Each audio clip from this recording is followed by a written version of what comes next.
So you guys have one major arcana card, what a major arcana card it is, and it's coming up as a future energy. I know we got the Wheel of Fortune before, but this kind of looks like that. There's an opportunity coming in there, something that makes you very happy. But let's pop these down. Okay, it's lots of Wands energy coming up here as well, but it's all grounded by your energy, Earth energy. We have the Nine of Pentacles coming up as the underlying energy for this week. And it's like I was telling Leo as well, none of the cards are good or bad. They're not dark or light, positive or negative. Yes, some people like to see more cards than others, but there is such thing as too much of a good thing as well. And so we have a blessing in this card, and this is the card that talks about independence, confidence. You've done it all. You don't need anyone else. You've created whatever abundance it is that you've created. Having the ability. She's got a beautiful garden here, right? But she's created it herself. Why? Because she has mastery. The card before the Nine of Pentacles is the Eight of Pentacles.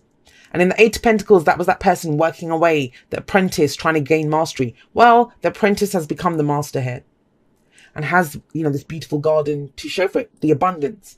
So this card does say to enjoy what you've created. However, that's the flip side, right? The curse of this card.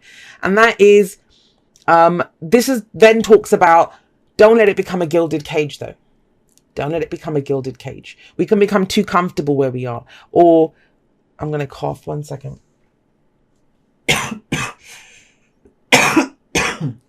I'm so sorry. I've had a really horrendous cough for a few days, and I've been kind of topping up on, hot tea with honey and lemon, and it kind of helps for a little while. So I think I need to top up again, but let's get through your reading first. So you'll have to excuse the coughing. I do apologize, Virgo. Yes. And this can become too safe. It can become a gilded cage. As much as it's asked you to enjoy what you've created in your life, would you let it just limit you? Would you get stuck there? This can be when people stay stuck in a job or a relationship because financially it's sound. But it doesn't, it's great. You do well in it, but it doesn't really fulfill you. We all need a challenge. It becomes a comfort zone. There's a whole world to explore outside of this garden that she's in. So it kind of asks you to look at that. So, but it's a beautiful energy. It's about being comfortable. You're comfortable. You're good where you are.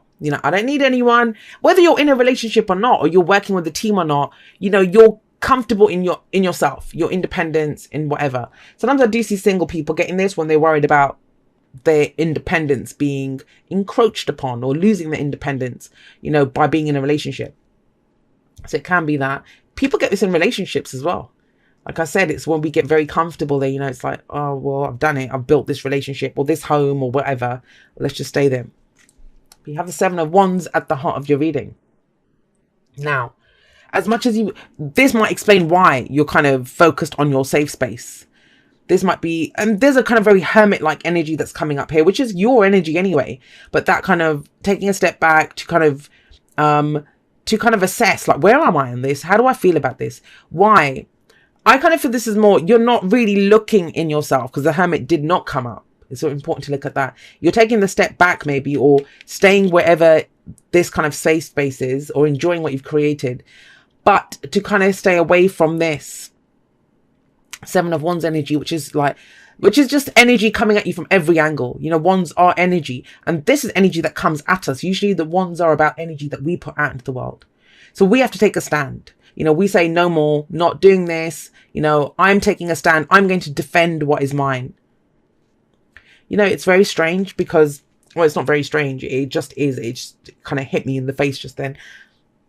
I kind of feel like some of you are defending your home even, or your job, whatever your safe space is, the Nine of Pentacles, because that's what's the underlying thing this week. Why are you going up to fight for it? It feels like you have to defend something. Defending yourself, defending your position, defending your independence, defending something. That's what, it's a very defensive energy. But it is that stop. No. You don't get this. You don't get to pass. You don't get to go through that door. You don't get to have what's mine. But you need to know what you stand for to engage this energy. It can be overwhelming when we have things coming at us from every angle. But this is the way we firmly make a stand and say, no, why? Because you have pride in what you've created. Whatever it is that you've created, whatever this is, your home, your relationship, your work, whatever, right? It can be anything. You have pride in it. The Six of Wands is about recognition. Leo got this too, and I can kind of see this as a repeat energy coming up for people. When we go through so much like introspective energy, when we're looking at what we have, assessing our lives, what we've achieved, hopefully more people will come out of it thinking, well, I have to take pride in what I've done in this. And that's how I see the Six of Wands, because he's climbed up on a horse, grabbed a wand, put a victory wreath on it and said, look at what I've achieved. I've just come back from conquering this land, from this diplomatic mission, wherever he's come back from. He's that conquering hero that returns home. So this is that energy that's coming in for you, that, you know, whatever it is, you have pride in it, and you should have pride in it because you've created it. The work that you've put in. Is someone trying to like come at you and either tell you've done something wrong, or, you know, like I said, I do get the sense that it's almost as if someone's encroaching on your territory. That's what I'm getting with that combination there, because that's your safe space. But I will also say this to you. Don't retreat so much to like your own little safe cocoon because of this. That's not Seven of Wands. Seven of Wands, he takes a stand. He hasn't gone inside of there, because this might be the energy of going inside and shutting the door and letting them do whatever. He's come out of his house and stood there and said, piss off, basically. That's what he's saying to them. You can't have this. You can't come any further. Whatever this is, and that's pretty heavy stuff. I mean, it's not so heavy. I've taken a magnifying glass to it and really blown up the energy. You may be feeling this at a lesser energy, and it's a week, right? We're going through this is happening in a week. And this kind of pride in whatever you've done, you've built, or the work that you've put into something. Last week, last month, last year, we look at the past to know why we are where we are and to know where we're going. I always say you can't know where you know, if you don't know where you've been, how can you know where you're going? And this is about what you've done, take pride in what you've done. Because what you have coming up in the present is the Ace of Cups. And, you know, this is a new opportunity, a happiness. With the Six of Wands coming up in the past, you've done a lot. There's recognition, there's success. You've put in, you know, you put in your hours, you've done your time to get this. And this feels like a reward for that. Something that makes you very happy. But there's a catch, and I kind of feel that catch. You have to come out of your gilded cage, of this safe space, to come and grab the cup. I will say this to you. The Ace of Cups, it's your cup. It is your cup. No one, you know, I almost feel as if we get given an empty cup and we fill it with whatever we have. And we get given that cup because we have so much of this. We have abundance. You have abundance. So what is in your cup? Every single person's cup's different. Very important to know. And it's something that I've been kind of harping on about like crazy recently, because I think too many people focus on, say, the Two of Cups, where somebody else's cup matches yours, right? Oh my God, that we have this fated connection. Well, you have a fated connection because the two cups are the same. So when you go into a situation, don't you want something wonderful in your own cup? Something that makes you feel happy, joyous. This is healing energy, spiritual growth, emotional growth, all of those wonderful things. But you're beginning a new cycle. A new cycle that takes you ultimately to the Ten of Cups, which is the happily ever after card, right? But we begin here. So there's a new opportunity coming in for sure. And it's out of your own hard work. It's out of your own hard work. This is your reward that you want. But are you going to take the cup or not? Aces are just options. They're doorways that get presented to us. Do we walk through them or not? That's our choice. We have free will. That's the whole point of this. And I kind of feel like it will take you out of your comfort zone to do this. It may be a new job that you have, you know, but you've got that great recognition in the old one. You're like, well, the new one might make me happier, but it takes me out of this safe space. Relationship. You have to give up your independence. But do you? You can still be a unique being, right? Even if you share your cup with someone else. So how do you feel? That's the Ace of Cups. And it's about a new beginning, that budding kind of emotion, happiness coming in. Where does it lead? It leads to judgment. And I think this is a judgment call that needs to be made. What does it need to be made about? It needs to be made on this. Whatever you're defending, is it worth defending? I mean, that's not a judgment in and of itself. That's up to you. You have to know in yourself it's worth defending. That's the whole point of the Seven of Wands. Judgment talks about taking a look back at, you know, the cycle that you've just been through. And if you're beginning a new cycle, it may be that that's why you're doing this. You know, taking a look back, figuring out, well, what did I go through? What happened here? What do these people do to me? You know, just the whole review of it. And then it's about taking away the lessons from it, drawing a line under it and moving on. You can't stand there defending that forever, right? Either knock those ones out of the way or say have it or whatever you want, whatever. But that's the judgment that gets made, because you can't face it's about facing your future without fear. And if you're always kind of afraid that someone's going to come at you and try to get what you've got, that's not fearlessness. So I do see judgment as a call to action, a call to, once and for all, this is a second chance at something. And maybe you thought you'd lost it, because remember, I keep getting the sense that something that you've built feels like it's being threatened, or someone's trying to kind of usurp it or something. This is where you get a second chance at something. You think, no, you thought maybe you were down and out, it had died, it had gone. Because all of these people, they died at one time, but they have a second chance at life. It's very biblical, the image of judgment day. The other card, the advice card that we have here with the Three of Wands is, what do you expect to happen? It's asking you. The advice is, what are your expectations in this situation? Now, I'm getting that from this because this is someone who's waiting for their ships to come in. But he knows what he's expecting back from this because of the effort that he's put into this. And I don't think of it as like well, what do you expect, Virgo? You messed up. Because you didn't mess up, did you? You're proud of it. You've put in the work. You've been successful. You've been victorious. You've achieved a great amount of things. You've created all of this. So why would you not get back rewards for it or results from that, right? From whatever it is that you start. And it's asking you to focus on that. Focus on that. Focus on what you've put into this. What's in your cup, how you feel, right? That's your judgment call. Both of these cards lead to this. This is the future energy, where we're going. And if you want a second chance at something, if you want a rebirth, if you want to be that phoenix that rises up from the ashes, because ultimately any kind of struggle that comes into our life, it's about growing through that, right? And becoming someone new. Sometimes we feel like we get broken, but when we get put back together, we're stronger than we ever were before. And this feels like it's a building on something that you've already created. You've created some safe space or comfort zone. It's about expanding that now.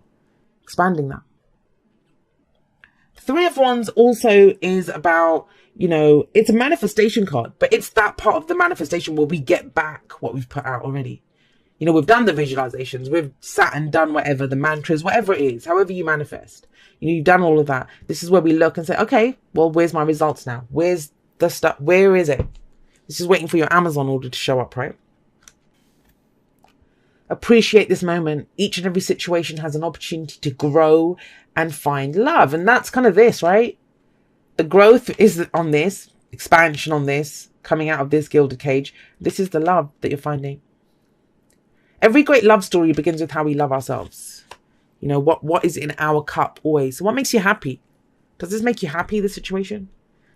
Even if you've put lots of time and effort into something, does it still make you happy? And everyone seems to be getting that kind of a similar message. Even in some client readings that I've been doing, that's the kind of focus at the moment. Well, it would be. The last few months have kind of forced us to really concentrate and look at what's been happening in our lives. And this is what this week is about. How do you want to grow? What could bring more love into your life, Virgo? No place at home. For some of you, this is about your home. I was getting that with that Nine of Pentacles and Seven of Wands. But no place like home says to you that, it's what is home to us? It's where we feel safe, right? Supported. We can just be ourselves. And no place at home says you always have a home in yourself. You will always keep yourself safe, no matter where you go. It might be, it doesn't have to be like the bank coming after your house or anything. I mean, that might be the case for some of you, but the cards themselves are not showing that. It just may be that because you've made such a beautiful home, you might live with someone that you don't want to live with them anymore, but you kind of put up with it because you love the house. Trust me, I've been there before. So you've got a beautiful house, you've got a beautiful home or something, and it's like, well, you know what? I can do this again. Or that security that I think is coming from this building, it's actually me that's bringing it. Because no place at home says to you, you will always feel safe. You will always feel secure as long as you're authentic to who you are, to how you're feeling in the moment, right? Let's just I'll grab them afterwards. Okay. It's about 3 of them that fell down. Okay. So what we have here for you guys is, dearest you, we here on the other side have one important thing to declare. Love is the answer to literally everything. We don't necessarily mean romantic or erotic love, although they are wonderful, but something above and beyond that. That's the Ace of Cups, right? Everything alive in the world was first created by love. Spirit sends love to animate life and birth it into existence. Love is without conditions, and it is based in reverence and a fierce and joyful respect for life. Love thrives when you focus on it, and we want you to turn away from anything that causes it to wane. Love is when you no longer see yourself as other, separate from, better or less than, etc. When you act as love, you give permission to the world to thrive and grow as it will. Can you let go of what is not love and ask, what would love do? Love is waiting for you always and forever. We just adore you over here. And it may be, and I'll say this, that some of you, if we're talking about, it says not romantic love, but sometimes when we can be hurt by the people that we love, whether it's family, a lover, whatever, right? That we focus on building something, either focus on our house. And I was talking to someone they're not Virgo, but they were saying something like this, that, I just want to do this. I just want to make my home. I just want to do, and I'm like, well, that sounds like someone who's trying to escape from not having to love again. Because we're never afraid to love, but we do feel like it makes us vulnerable. That's not because of love. Love's a beautiful energy. It's the expectations that we have attached to it. I'm going to be expected to do this. I'm going to have to give up my independence. I'm going to have to sacrifice parts of this to be a good friend, that kind of thinking. And that's not the case. That's why it's very important for you with the Ace of Cups in the present. Look at what's in your cup. Look at how you feel. Look at how you want to feel. What do you love in your life? What would you like more of? What would make your cup spill over with love and happiness?